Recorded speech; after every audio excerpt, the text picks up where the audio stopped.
Hello everyone, I am Talat. Welcome you to the series of Ocean of Science presented by IGIB Pulse.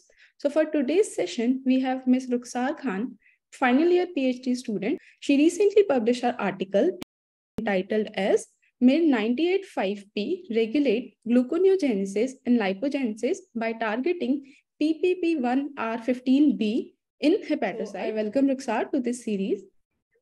And to begin with, I would like you to introduce yourself and also focus on the research area of your lab. So I'm Rukshar Khan from Dr. Malvika's lab. So I joined her lab in 2016 as a project fellow, and then I registered myself as a PhD student after working for almost 2.5 years.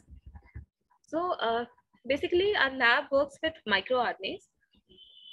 The role of microRNAs that can help in different tissues during diabetes. Okay.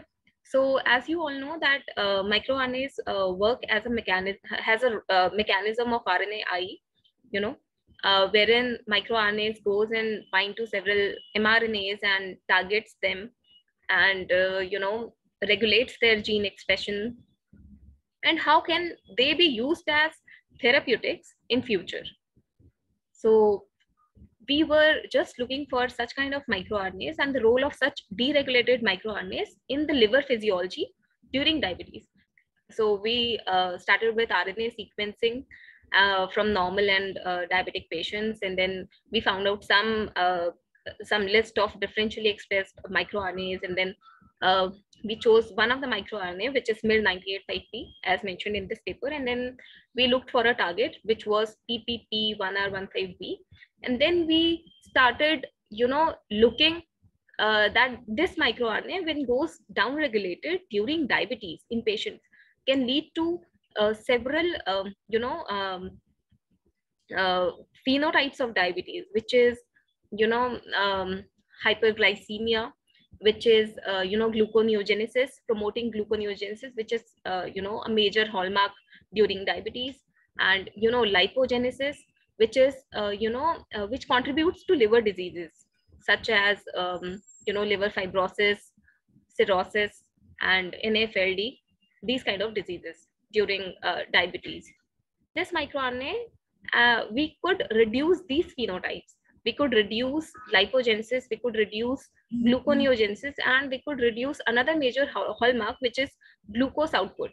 So of course, microRNAs are not being converted as of now as a therapeutic, as a medicine. I have also published another paper on MIR98.5P and its role in skin. Now I've published a paper regarding its role in liver.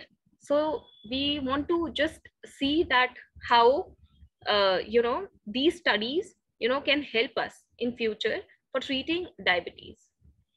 Okay. Thank you, Rukshar. When we are doing research, we face lots of difficulties at one moment we feel like, okay, this is not going to work. Nothing is working for me.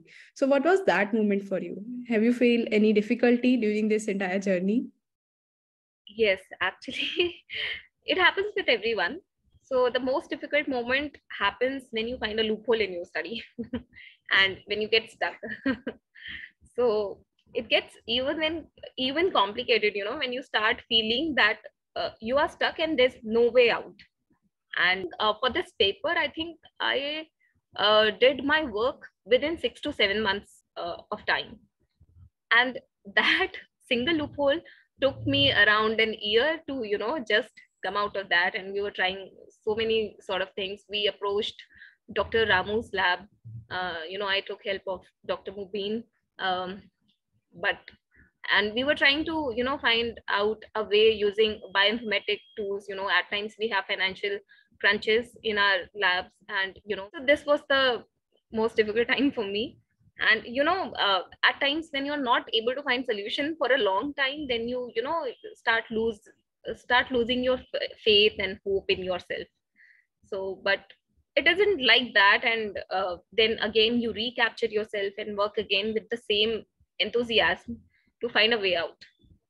So yes, I was lucky enough that I was able to find a way out of it, and I could publish that in a good journal within the time frame I wanted to. Okay. That's a good, like we learn something from your difficulty and from your experiences. And on the same note, I would like to ask you, what was the most memorable moment during this journey? You feel like, okay, this is the point I know, okay, this is going to work. Now I have accomplished this. This is definitely going to work. Be her student, at times, and because she invests a lot at every step with her students. It happened with me when we were trying to find a way out. And, suddenly Dr. Malvika, my PI, she told me a way out, which actually solved all the problems. And we were looking for the solution for last 6 to 8 months. And because every time we are doing some experiments, we are putting up something, we always feel ठीक कर रहे हैं कि नहीं कर रहे हैं पता नहीं, we are not sure of our results of our own thing. We are not sure at so many times, until unless it is put up in a structure, and then you feel, you read it, and then you feel that yes, it is aligning, and yes, it is going somewhere. So I'd also like to ask you, what was like when you published this, when you submitted this paper in a journal? So it was a one-shot publication, or you face any rejection? No, it was a one-shot. Publication. So I really got lucky this time. This never happened with me. So that when you send an article, you always accept. When you always feel that it is going to come back. No, it will come back. We sent it to some other journal, previously. It got rejected from there, and then in this journal, it got accepted at one go. There was no reviewer comments, nothing from. No. So there was a line that it is accepted with minor revisions. So honestly, my PhD was stuck because of this thing. So I had my presentations awaited because of this paper. So my PI asked me that if it is accepted with minor revision, then I can get your things done in Jamia. So he told me that just get that accepted with minor revision. So I said, this is not possible. This is not going to happen anywhere soon. But when I saw the mail, when I found that it is accepted with minor revision, so I was like, okay, wonders happens.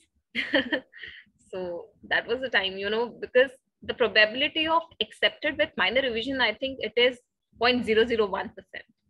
And that happened with me in this case. So I felt really lucky and really thankful to God that, it just happened. It was a one. From this, we come to our end of our discussion. So the last question for you, like what would you say is the learning lesson from this entire journey during your PhD journey? What would you say, like, what is the learning lesson for you? Just be patient. It's been 7 years in this lab in CSIR-IGIB. So I don't think I was lucky since the initial phase, but yes, things will work out, after some time. So in this journey, I've learned that just be patient.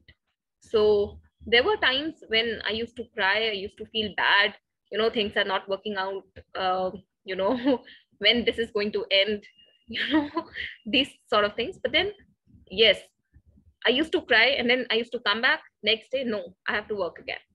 And of course, you have to put in hard work. And then, of course, this will take time, but this is going to pay you good results at the end. Of course, you will learn a lot. Everyone has their own journey. So, it is a different experience from everybody. So I just... So 7 years is a very long time, and Rukshar is saying that patient is the key. So be patient and everything will definitely work out. Thank you, Rukshar, for sharing your moments, and congratulations for this paper, and all the best for your future journey. So from this, we are ending our discussion. And thank you, Rukshar, for the joining us.